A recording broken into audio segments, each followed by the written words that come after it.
whenever you're ready. Okay, I'm Avery. I'm originally from Oklahoma. I went to undergrad at University of Arkansas. I was pretty involved at Arkansas. I did many student organizations. I was also involved in my sorority. Some of those were student ambassadors where I gave campus tours twice a week. I was also involved in my student government at my college as well. I was in charge of the lifetime engagement, so that was kind of alumni relations. It was within the executive branch of our student government.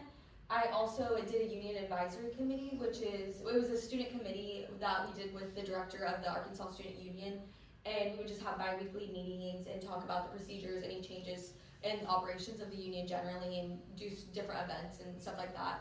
And so I was really involved in undergrad, and so coming to UF for law school, I wanted to get really involved as well, and I have started to get involved in the law school specifically with the John Marshall Bar Association, which I really enjoyed that in my time at UF so far. But I really wanted to get involved more broadly with the school and not just with the law school, but also with other parts of campus as well, which is what led me to look into student government, doing something like the Elections Commission, which is ultimately why I applied for that. I feel like for me it would be a great way to feel more connected with UF generally, and not, while I feel connected with the law school as well already, it would be a better opportunity for me to get more connected with the entire student body and the rest of campus as well.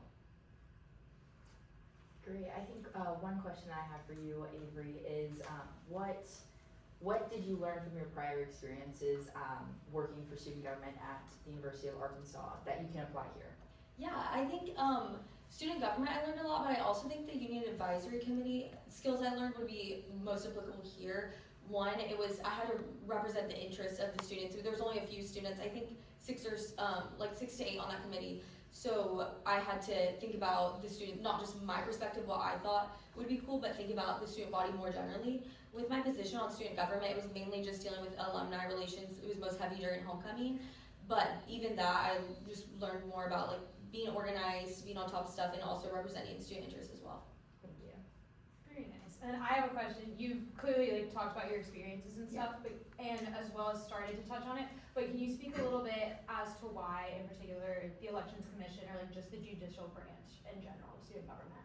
For me, I mean, it was most appealing to me just because I am in law school, and so I feel like for me that's the area I would be the best at, just from the legal perspective in being in law school. I also did really want to be on the judicial branch when I was in undergrad, and I never got the opportunity to, because you had to start and be appointed as a freshman and then work your way up. So whenever I learned that I would have the opportunity to be in judicial branch here, I really wanted to do that.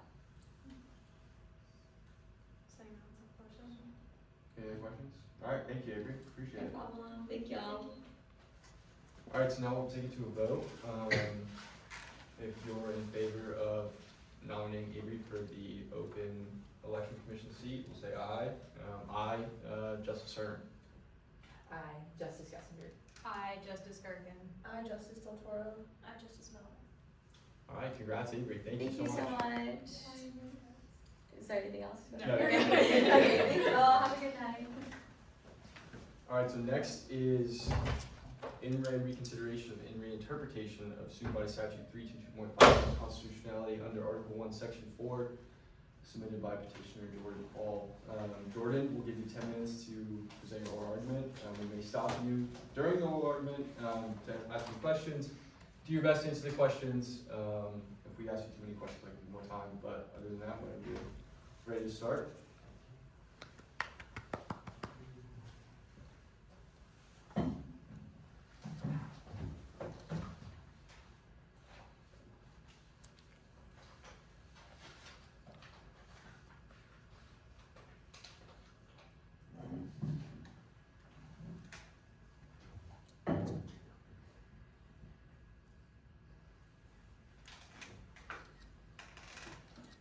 Mr. Chief Justice, and may it please the Honorable Court, today's case holds jurisdiction under Article 5, Section 3B2 of the University of Florida Student Body Constitution, wherein upon ring petition of any member of the student body and for good cause shown to order any student government official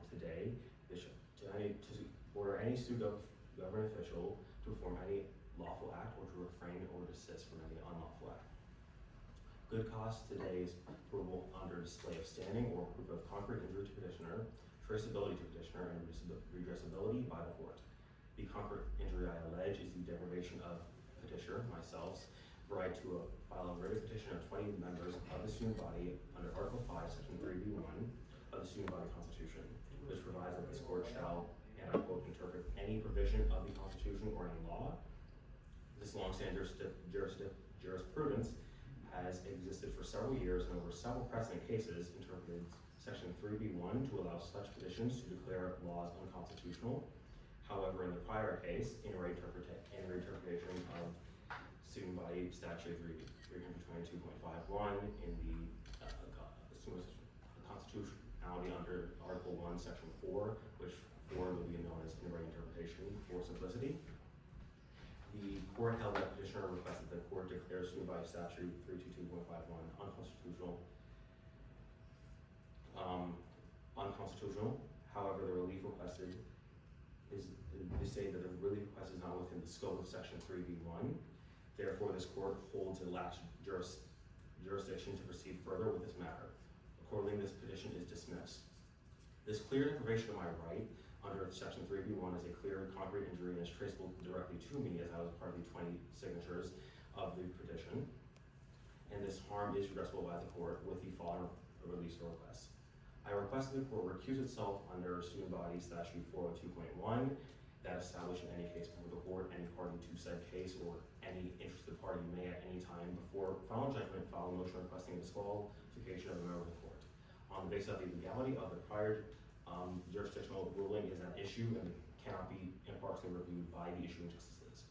However, since the recusal was not followed for this case, I move to my second request for relief, which is that the permanent judges be ordered to hear in reinterpretation and exercise jurisdiction under Section 3B1 to determine whether Student Body Statute 322.51 is consistent with prior binding precedent and towards constitutional obligation. Now, with these facts standing, it is clear improvement, and I request that the justices reassert the power of judicial review, which is a principle that has been legally and judicially upheld in such court in cases such as in re Murphy 1 and 2, in re Merwitzer, and in re Senate meetings, and has as well been upheld in the U.S. Supreme Court itself with several cases following the landmark case Marbury v. Madison that established judicial review and the hierarchy of the Constitution and its dominance over subordinate law. Now I request the court to rehear my argument as to why Statute 322.51 is unconstitutional as proven. There is jurisdiction for this case under the precedent cases, and I wish to determine the constitutionality of 322.51 under the anti-discrimination clause, which Ford will be referred to as the ABC. Now, Statute 322.51 states that the Student Senate shall determine the proper apportionment with assistance from the Supervisor of Elections and a printout of the student population according to zip codes and colleges by classification from the Registrar's Office. This apportionment scheme is one that aims to, at face, assert neutrality in its apportionment procedure by willingly omitting or ignoring, if you will, demographic information of voters when apportioning the map. However, this yields a colorblind apportionment scheme that is setting up a system claiming neutrality and indiscriminate apportionment to guarantee false, non-discriminatory apportionment practice. However, with the ABC itself that establishes a broad and mandatory prohibition against discrimination, this apportionment procedure cannot hold as it is ignorant of the protected classes that it needs to guarantee it protects against as detailed by the ABC itself. Specifically, the ABC embodies a structural guarantee of equal political participation, and its placement in the first article of the Constitution signals that the clause is a constitutional limitation on all branches and all government functions. And by design, this clause operates as a substantive restriction, and student governments hence may not enact administration or maintain systems or functions that produce discrimination or unjustified disparate impacts against protected classes. The clause therefore applies directly to the apportionment of student senate and determines representational equality and indirectly shapes electoral opportunity, and apportionment is an integral function of the legislative branch, a fact that was confirmed in Re Fall 2024 election map case. With the ABC ADC's guarantee and requirement for governmental function that is non-discriminatory and protects the protected classes based on sex, race, and political opinion, as was also decided and expanded on in cases such as in Fall 2024 election map case, and in Students for Representation v. Halley, which moving forward will be referred to as Students for Representation. Sorry, the last train of thought.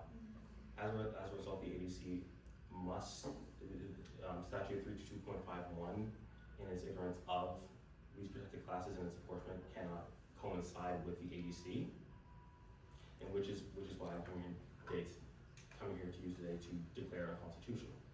Now, for the background, in Students for Representation, it confirmed that apportionment is governed by the one person, one vote principle that was derived from the Equal Protection Clause, and held that Senate must structure districts to ensure equal representational power for the students, and any deviations or structural bias may constitute unconstitutional dilution. This principle is the baseline requirement against which all apportionment schemes must be measured for, including the university apportionment method as laid out in 322.51. However, as previously stated, that method does not properly collect data that can itself guarantee against any discrimination that occurs. Moreover, in every Fall 24 election map case, which again will moving forward be referred to as Fall 24 map case, will held that legal protection against voter dilution on the basis of political affiliation and opinion within the ADC is an expansion the Supreme Court at the time allowed, and this interpretation established that apportionment cannot be used to dilute representation, which includes political opinions, for those of certain political opinions. But such data remains out of access, again, to the student constituency and to student standards, as due to the Statute 322.51's at face neutral but colorblind apportionment scheme. And further, in Henry Stevens, the UF Student Government, which will moving forward be referred to as Henry Stevens, clarified this Senate apportionment process as mandated by 322.51 and its exclusive reliance on zip codes and limited registrar data. This conclusion by the court held that process is formally neutral, but simultaneously the process itself for 322.51 is formally neutral, but simultaneously acknowledged that its at-face neutrality results from a structural limitation, not from any proper guarantee of neutrality and non-discrimination, due to the Senate's lack of informational tools to detect, prevent, or remediate discriminatory efforts. With this in mind, it is clear to see how these cases expose a conflict between the substance of 322.51 and the purpose and enforcement of the ADC. 322.51's apportionment methods ensure simplicity and shields private student information, but creates a colorblind structural blind spot where the Constitution requires protections exist lest students' rights against discrimination be ignored. This creates an unfortunate data paradox, however, that presented itself in the 2024 map case, where the court found a apportionment must avoid dilution of protected classes. However, petitioners themselves were unable to prove the existence of these protected classes due to a lack of data. But as shown in the Stevens case, such evidence is again not accessible due to 322.51's strict apportionment scheme.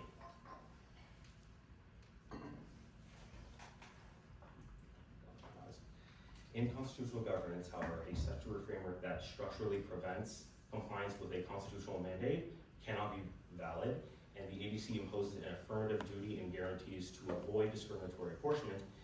So any statute rendering such constitutional mandate impossible in its enforcement or existence or effect is constitutionally deficient and detrimental to the integrity of the Constitution and the governmental procedure at hand, and must be deemed unconstitutional. Time is expired. Sorry. Thank you, Tim. Thank you.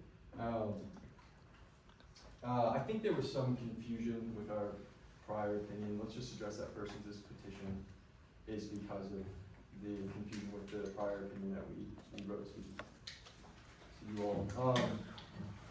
I think we meant to deny the motion and not dismiss it, and I think that clears up most of the issues with the current petition.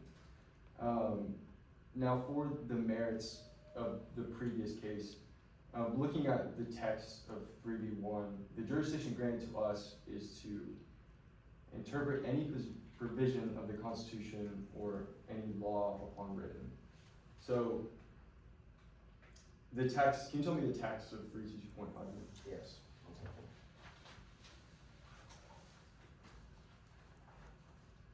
The statute states that the student senate shall determine the proper apportionment with assistance from the supervisor of elections and a printout of the student population according to zip codes in the colleges by classification from the registrar's office. So, based on that provision, which is what our jurisdiction confers us to determine from precedent whether that's constitutional or unconstitutional, just based on that provision, I'm concerned on where we have jurisdiction to go beyond determining whether that specific provision, as it is written, is unconstitutional. What do you mean exactly? So I'm trying to explain that the jurisdiction we're granted is to interpret the provision, which means the words itself as it's written in the Constitution. The broader the implication of that rule and how it's applied, the jurisdiction conferred on us is just whether to say whether the language of the text is constitutional or unconstitutional. So based on our precedent, the only thing we can do is determine just the text alone whether constitutional. I know you cite Article 1, Section 4 for discrimination, but based on the text, I'm having trouble identifying a protected class or anything that's being discriminated just based on the text that's presented to me in 322.51. I'm asserting that, as stated in 2.51, yes, it's not specifying, I'm not specifying a particular class that's being discriminated against, I'm just specifying a structural failing due to 322.51's apportionment scheme that it lays out. It fails to give the student senate any methodology to collect necessary data to identify any class that could be discriminated with the apportionment model they aim to create. And as a result of that, because they are blind to this necessary data, they would not be able to properly uphold the anti-discrimination clause. And any discrimination that would occur, a student facing such discrimination, however hypothetical, would not be able to properly protect themselves with the ABC because they would not be able to enforce it due to the lack of data that is used in apportionment and the lack of data that's available to the student centers and the students in general. I think that's my problem right there, what you said, however hypotheticals, because your whole argument hinges upon the fact that there could be discrimination happening, and we can't quite tell because of what 322.51 says.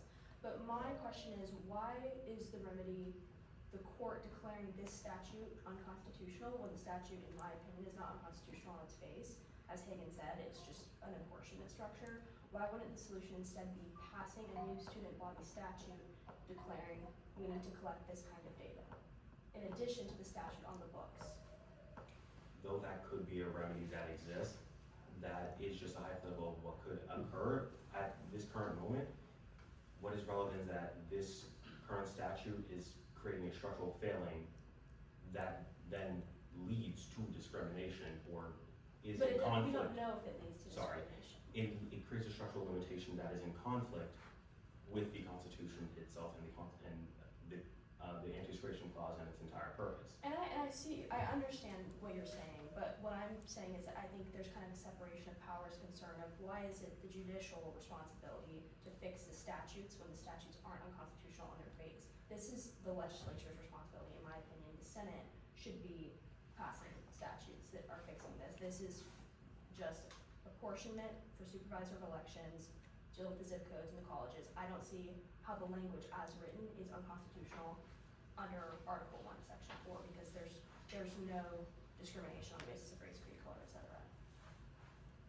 What is in the jurisdiction of this court is usual review and consideration of the constitutionality of statutes, and what I'm currently asking them is simply to determine whether the statute is constitutional, which they have done before, and I'm doing it on a similar basis from prior cases that have had statutes that were unconstitutional, that presented an structural integral harm to the governing bodies. Can you rename one of the cases and describe the statute that was a structural harm? One second.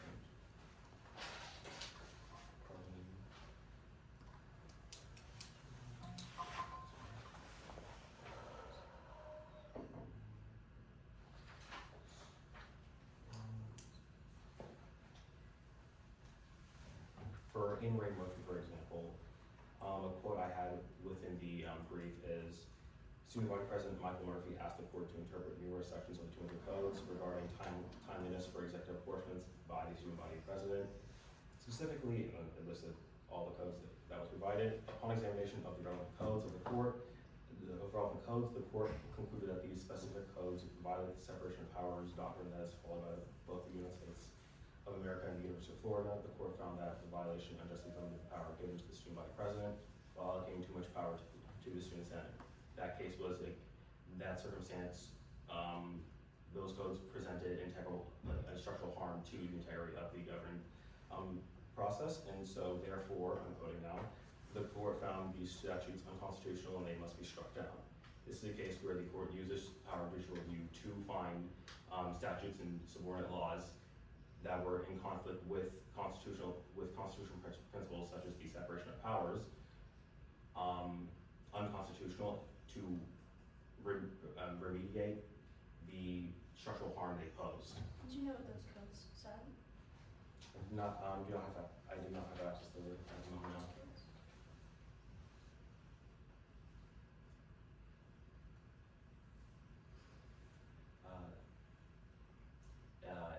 If this is court, I could also give further clarification of, I guess, to ignore what I said. I believe, just turn, you had a question maybe? My wheels are spinning right now, I'm thinking.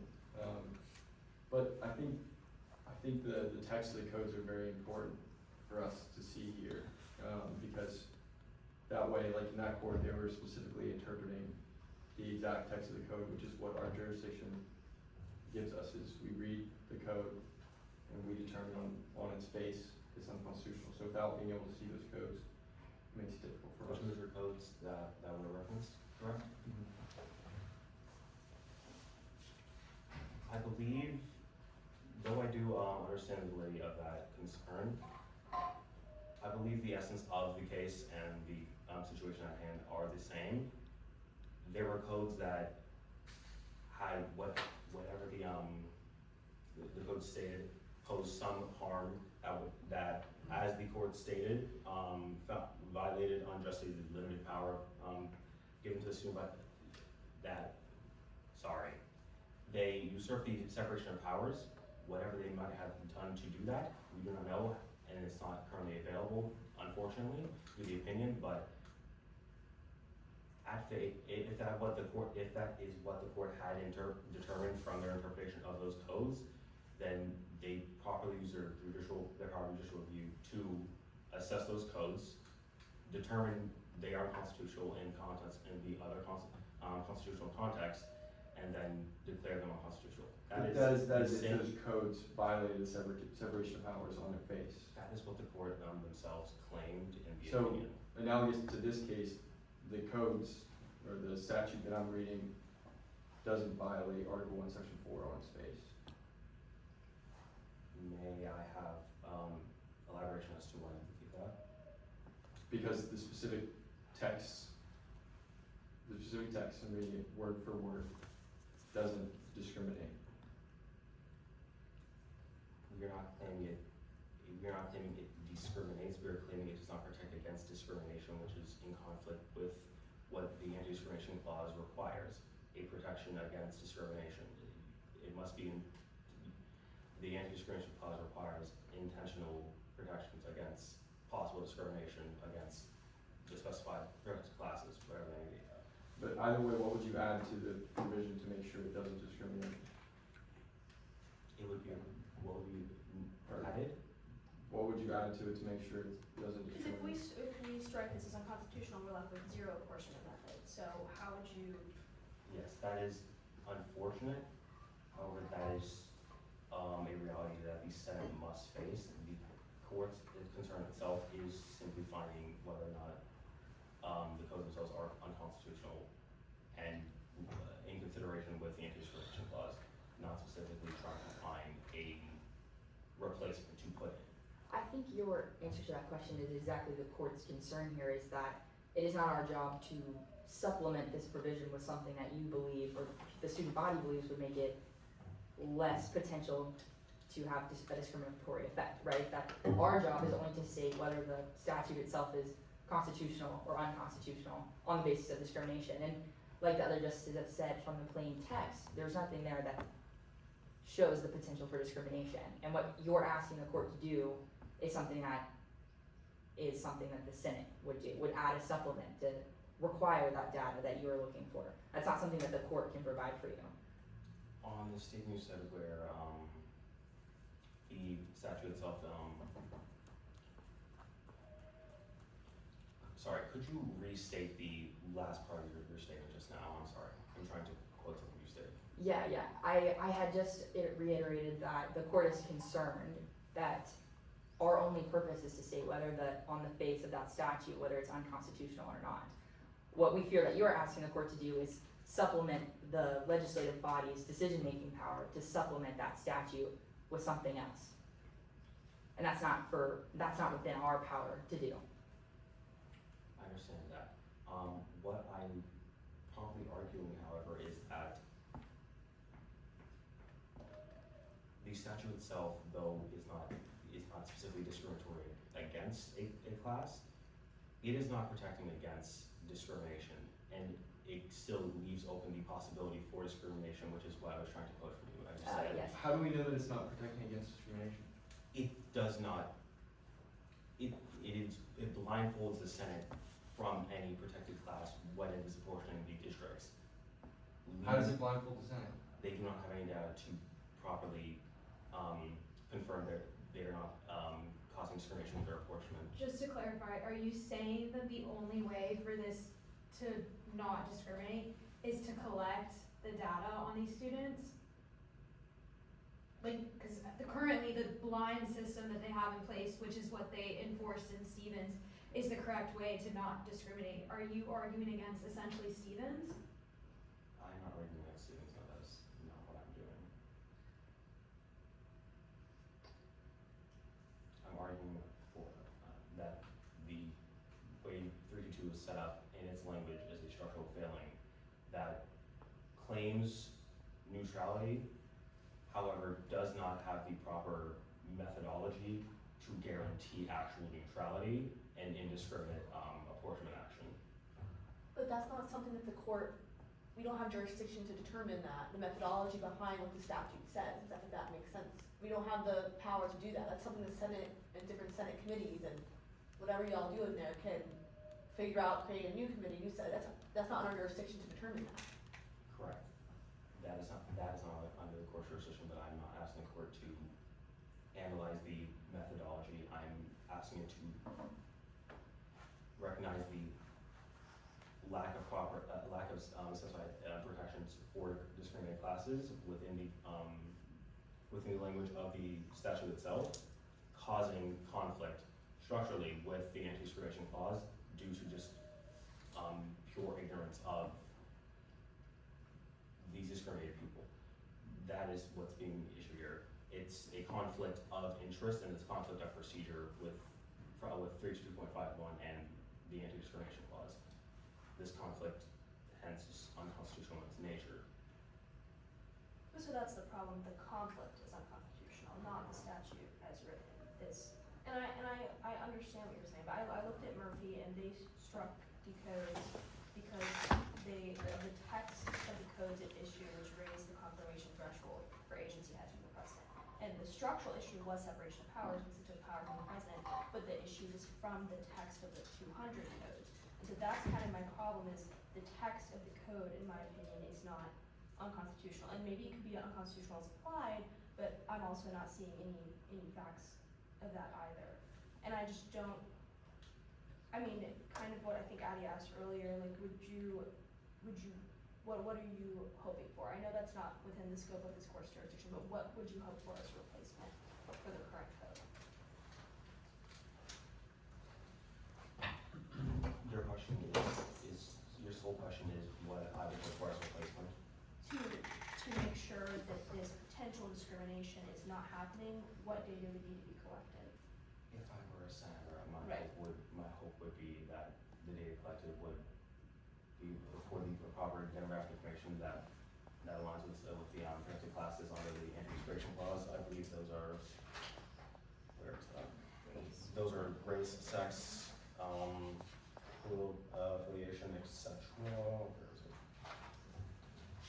Those would be the things that ideally would be collected. However, that is not currently on the scope of what we were to discuss. That would be held for the Senate. What I'm still arguing is that there is, by the plain text of the statute, a structure being, an apportionment scheme that's being put into place, which is a legal structure that is causing conflict with the constitutional structure itself. And to remediate this conflict, what I asked the court to do and what has been done in not only prior cases that this court that the University of Florida Supreme Court has heard, but also the U.S. Supreme Court has done, is that any laws subordinate to the Constitution that are in conflict with it are to be deemed unconstitutional and moved to fix any conflict that occurs. That is what I'm currently asking, to fix the conflict of the two structures being put into that exist and are being put in place by 322.51's language by deeming 322.51 unconstitutional. Just one more time, can you read me the language of 322.51? The student senate shall determine the proper apportionment with assistance from the supervisor elections and a printout of the student population according to zip codes in the colleges by classification from the registrar's office. Could you pinpoint in that statute which wording or what specific language you believe is unconstitutional?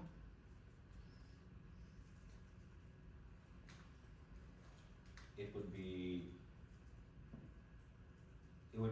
not only a language, but also the lack of language, so I will point out both. The language specifically would most likely be the population according to zip codes in the colleges by classification, and then the lack of language being the lack of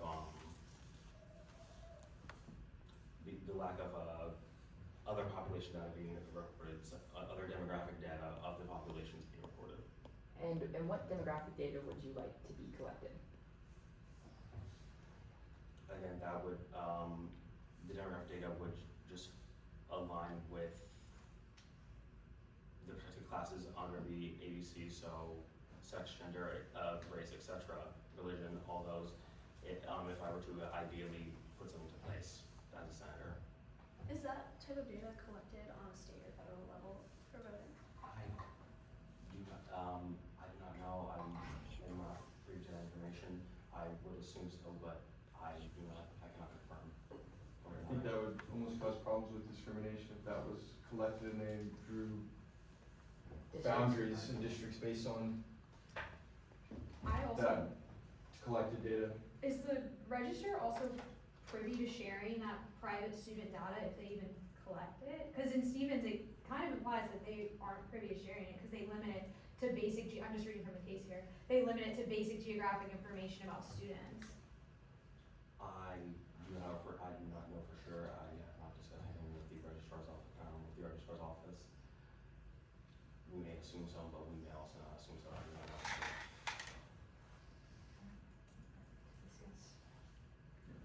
All right, thank you for the. Thank you. Yes. Okay.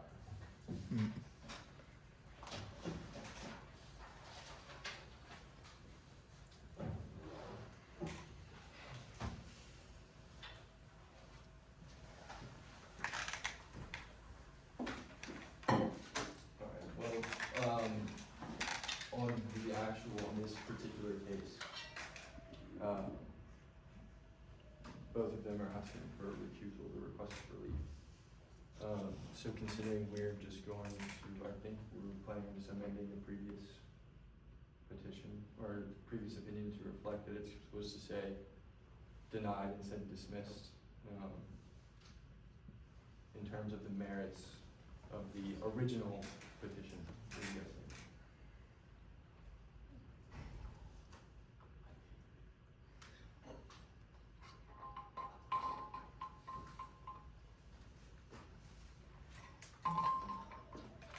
Just amend and then correct it. Yeah. I do see, we definitely have jurisdiction to rule it unconstitutional, but our jurisdiction extends to the text of the statute, and I understand that, because the text omits information, it could be unconstitutional, but. Just gonna disagree, I think the fact that it omits certain information is exactly what makes it constitutional. Because I think like he had said, like. Not in this particular case, Oh, but in okay. general, yeah. Yeah, like, if you were to include that information, that's almost more concern that may cause discrimination, Right. because they'd have access to such information. Yeah. I think the solution would almost cause more discriminatory effect than. Yes, yeah. I agree. I think it also like the way the statute is currently written is in line with the previous cases and in line with the way the court has in the past interpreted apportionment statutes, and I'm inclined to stick with the precedent. Yeah, I think if we did rule this unconstitutional, I think it sets a dangerous precedent for any statutes that come out of the Senate and any conflict regarding that. I think if we begin this now, it'll be a slippery slope into what's considered discrimination, what the court can interpret on the face of the statute. I don't think that would be smart. That's my biggest concern, is following, again, precedent and not starting anything that would be inconsistent in the future and cause future problems for Senate and for student government. Yeah, I think I agree with Stevens in that the apportionment process being neutral and and whatnot is what keeps it currently non-discriminatory, having no evidence to the contrary. Yeah, and I don't think it's like our job as the court to supplement the statute as it was written. Well, yeah, it's definitely not, but maybe the merits of the case are just determining whether the merits of the previous case is just whether the text is unconstitutional. Yes. I find it constitutional as written. Justice Miller, what do you think? Yes, I mean, I just think that it's constitutional on its face. There is maybe a world where it could be unconstitutional as applied to a particular situation, but that's not before us right now. And so, declaring a student body statute unconstitutional is like the highest power, like the strongest thing we could do as a court. If we could render advisory opinions, then I would strongly encourage the Senate to consider data to help with this, but that's not what we're supposed to do. And so I agree with everything all has been saying, that currently, though the structure may suck, for lack of a better word, the statute it just seems constitutional. It seems like what the best thing that the Senate decided for now.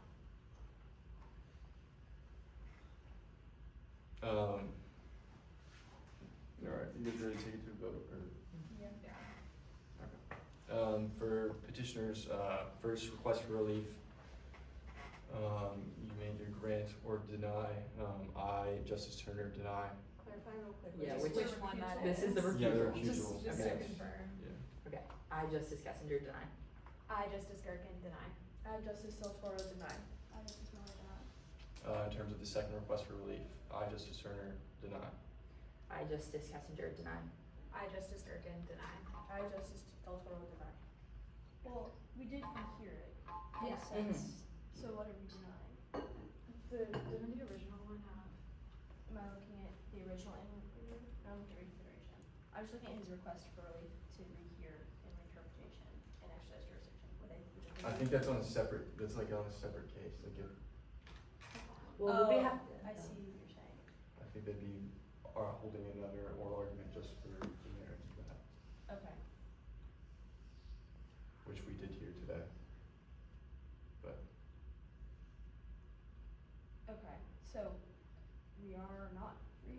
this is not the rehearing of it. I was just saying, I feel like it. Is it I would in say there? that I we are think we rehearing it. heard it. We're and then- currently rehearing it. We had procedural issues before that were our responsibility. Here we are rehearing it and determining that it is constitutional. Okay, so in an opinion that we grant for this, we're going to say, we're gonna talk about the mistake in the initial opinion. Yeah, I think we can, yeah, that would be what I agree. Okay, that makes more sense. Correct Alright, so, procedural posture. yeah, strike that from the record, then I, Justice Turner, grant for the second request for relief. I just discussed under grant. Is that what the second? Yeah, Grant for grant to rehearing. rehear it, but yeah. Since we did just rehear it. I was just gonna And then we have to vote one more time on the And then we merits of just the case. determine whether Student Body Statute 322.51 is unconstitutional. I just scared him grant. Justice Santoro grant. I just wanted to, And on And the- now on the merits. Yes. on the merits of the rehearing, which is what we're doing right now. Yes. Yeah, I, Justice Turner, deny. I, Justice Kessinger, deny. I just scared him deny. Justice Santoro denied. I just as well as that. Alright, Alright. Sorry for the procedural craziness that was on us. Alright. I think we covered all of that. All of 322.51. so we're going to issue a new opinion or amend the previous? Issue a I new. think we have to issue a new one. Yeah, Issue that's a my new one. bad. Okay. We probably should issue a new Yeah, one. we did. We should probably amend the prior one and then The prior one should be amended. issue a new one to just Yeah. deal with this and also clarify. Alright. Okay, the next case we're gonna hear is in re validity of Article 3's minimum seat requirement from Petitioner Sklar. Whenever you're ready, Petitioner Sklar, you'll have 10 minutes to present.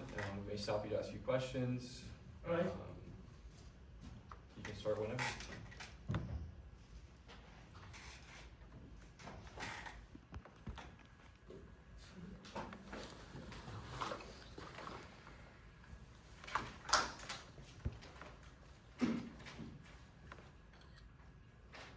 Mr. Chief Justice, and may it please the court.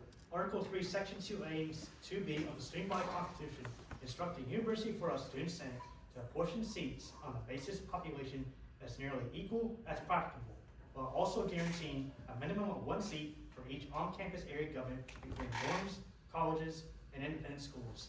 However, this 1 seat minimum structurally conflicts with the principle of 1 person, 1 vote. By guaranteeing representation to designated categories rather than population-based groupings, the Constitution risks assigning unequal voting power to students. As a result, the voting strength of the student body may be diluted or inflated depending on fixed representation for particular political subdivisions. Such structural inequality conflicts with governing principles of equal representation under state and federal law, and the very possibility of this imbalance renders the seem unconstitutionally suspect. Under the governing doctrine in Reynolds v. Sims, representation must be allocated on the basis of population. The court ruled that the legislators were meant to represent the people, not the acres or trees. The right to vote has to be equally protected, for it was personal for each U.S. citizen.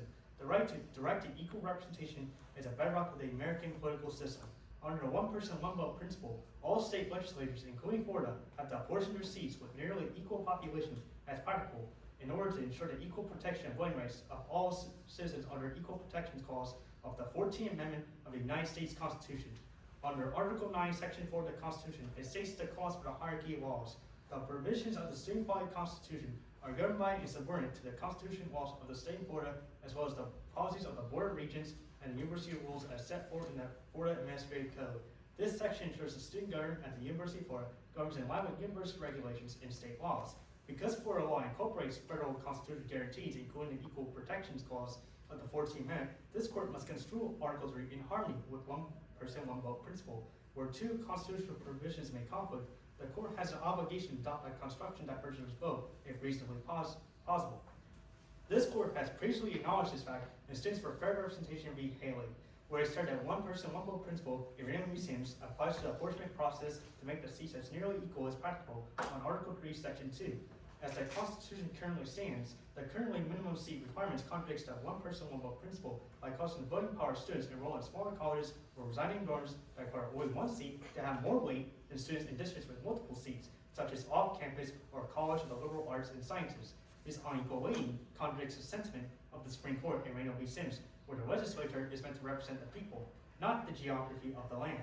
However, this constitutional tension is not irreconcilable, as conflict arises only if the minimum seat provision is interpreted to guarantee each area of government its own separately elected representative. That reading entrenches subdivision-based representation and produces the very malapportionment condemned in Reynolds v. Sims. The text does not require that construction. Instead, the clause may be harmonized with population equality mandate by interpreting a minimum of 1 seat requirement to establish only a floor on the total number of on-campus seats, equal to the number of recognized area governments, while assigning any 1 seat to be elected exclusively within a particular area of government. Under such a framework, all on-campus senators will be elected at large by the entire on-campus electorate. Under this structure, 1 person, 1 vote within the on-campus electorate is satisfied. Every on-campus voter casts the same ballot. No dorm has its own protected district. No small residential unit is guaranteed its own representative. Thus, intra-on-campus malapportionment disappears. The earlier structural defect, weighting both according to institutional subdivision rather than population, is eliminated. Legislatures represent students as individuals, not as members of particular dormitories or colleges. The relevant comparison that because where on-campus voting's power substantially differs that of an off-campus voter, since on-campus seats are population elected and off-campus seats are likewise apportioned on a population basis. The system now resembles 2 large population-based districts. If seats allocated to on-campus and off-campuses are roughly proportional to the respective shares of the student body, voter power across the 2 groups is substantially equal. This structure is far more defensible under Reynolds than one in which each subdivision controls its own guaranteed seat.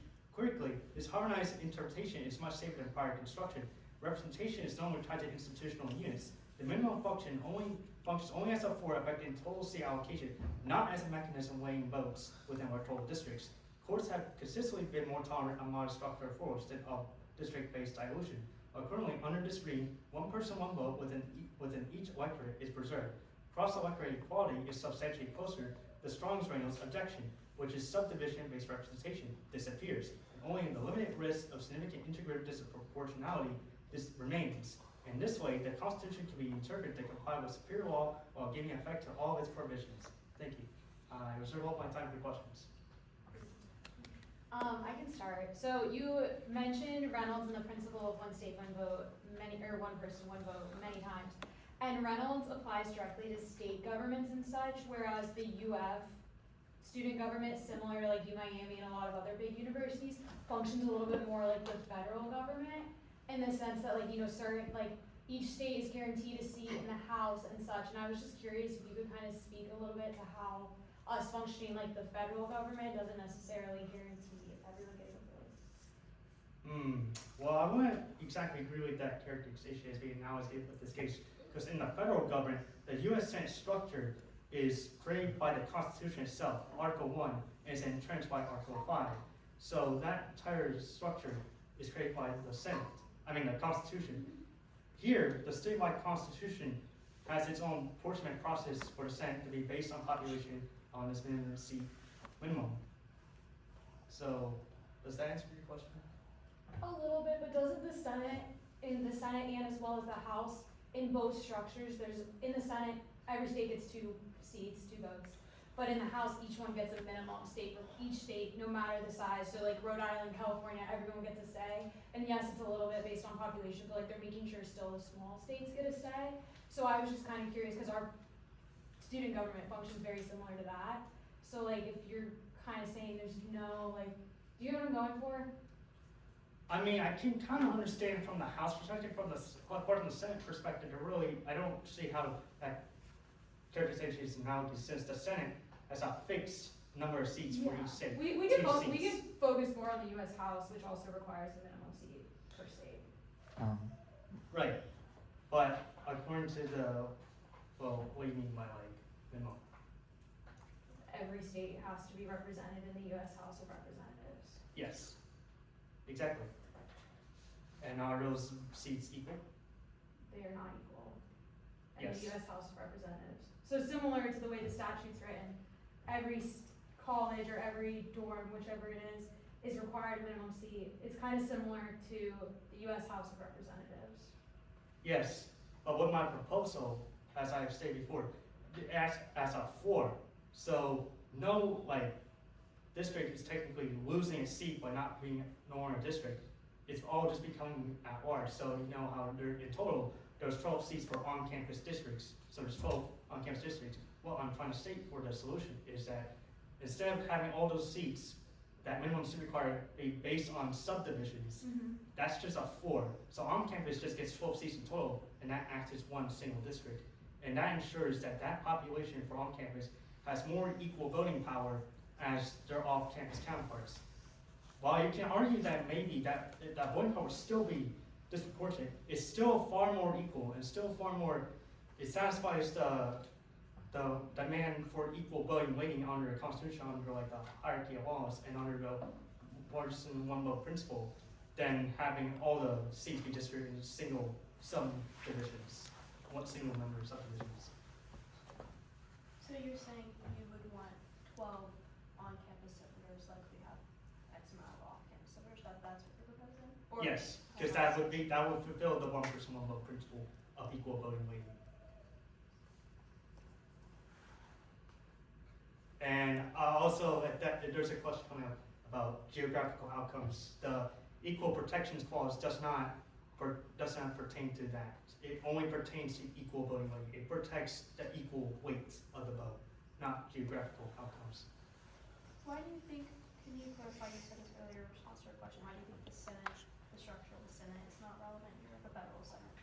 Because the structure of the Senate is, the seats are more fixed. There isn't exactly like a minimum because all the states only have 2 seats. Like what the Constitution implies with a minimum, that there can be perhaps allocation based on population, like that minimum seat plus another seat based on population. But in the Senate, it's just like each state, as it exists, is a fixed number of seats, 2 seats. You wouldn't see a state getting 3 seats or 4 seats based on population. My question is similar, but you're talking about, you know, the dorms and where they sit on campus, but in your petition, you also challenge the way Senate seats are apportioned based on college. Would you just all undergrad is all together? Because my concern is that would silence certain colleges. Well, as I said earlier, the Equal Protections Clause, the one person one vote principle, protects equal vote weighting, not geographical outcomes.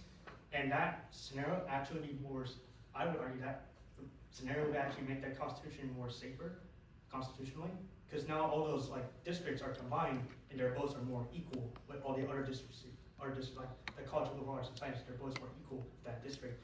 What Reynolds sought after is separate districts with equal voting power, equal distribution of the population as much as possible. So in that scenario, that'll actually be better for the Constitution. What about the freshman, sophomore graduates? Do you want to get rid of those distinctions as well? No, those are not single member districts. They don't get. It's just one person for each. I don't know, I'm asking.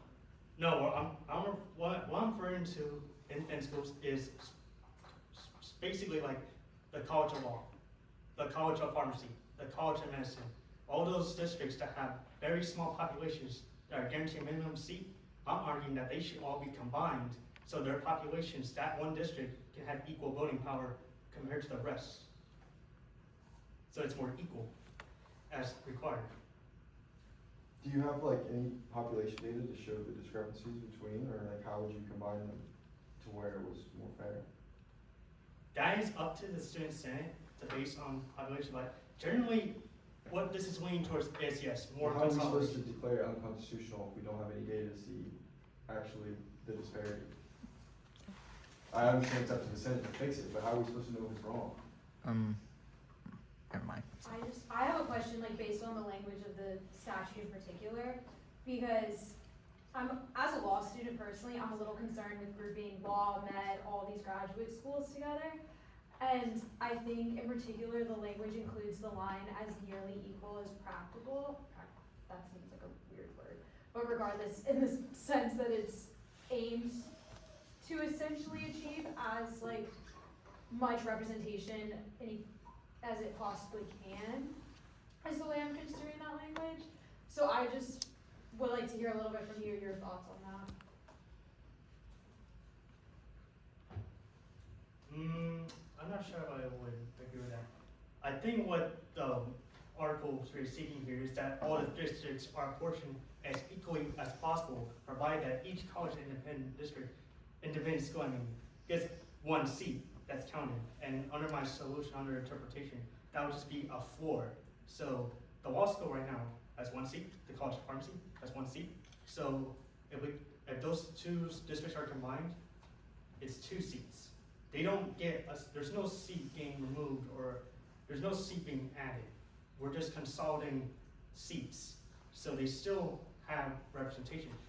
Candidates can still slate under that bigger district. It's just that now it's just a bigger district for all those independent schools combined. And that ensures that there's equal vote weighting. And it's more in line with the one person, one vote principle.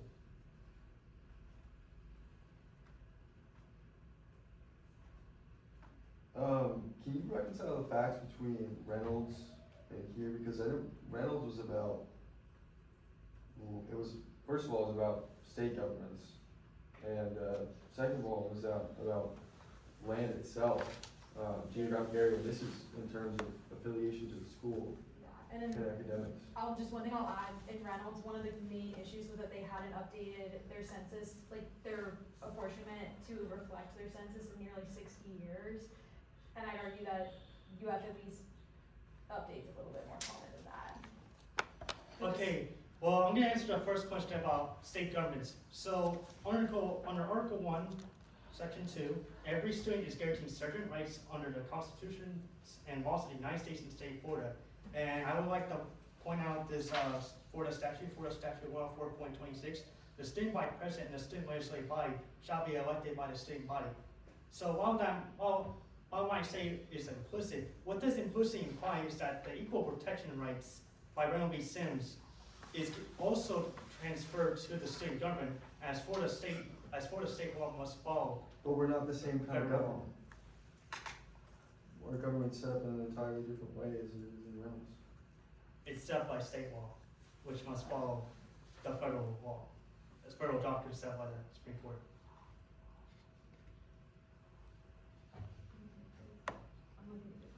I mean, do you think that different colleges for the spring and different on-campus dorms have distinct interests? Can you Yes, but I can also argue the same for off-campus. I agree. But I think that there's a reason to the current system of the fact that it's more compact.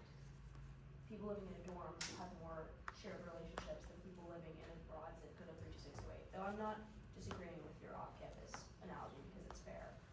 But kind of as Justice Turner was saying, while we are called to Florida law and federal law, we are a student government. I mean, in the Inter Fall 2024 election map case, we recognize student political affiliations, right? That's not something that's federal or state. So there are differences, and I think something like on-campus representation by dorm or by location makes sense for a student government. And I don't think it deprives people of the right to vote or the right to be represented because they're represented by a certain location. And go back to my question about the freshman, sophomore senators. Why wouldn't it be, what's the difference there if you say you don't want to get rid of the freshman, sophomore distinction? Because freshmen and sophomores are not independent schools. But they're counted as independent schools in the spring. They're represented in the same manner of an independent school in the spring election. You have one freshman senator, one sophomore senator. That's not population, or I guess that's just Yes, per but class. sophomores get 4 seats, am I correct? Perhaps. So Yes. they are big. So it's what's like. So it's kind of like I said earlier. The sophomores district, I guess we can say that's a district. Right. They have more equal voting. They're more closer to equal voting power than say the freshman seat, which is a single seat, because their population is more equal vote weighting. And as I stated earlier, equal weighting is not protection for guaranteed representation of subgroups. It's to ensure every vote is counted equally. and affects the process equally. It's not for specific subgroups.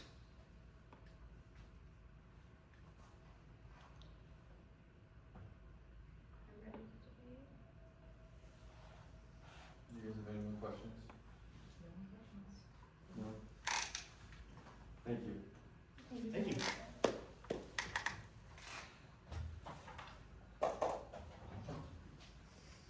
So, to me, even though we answered to Florida and United States law, the United States and the House of Representatives provides that each state shall have at least one representative.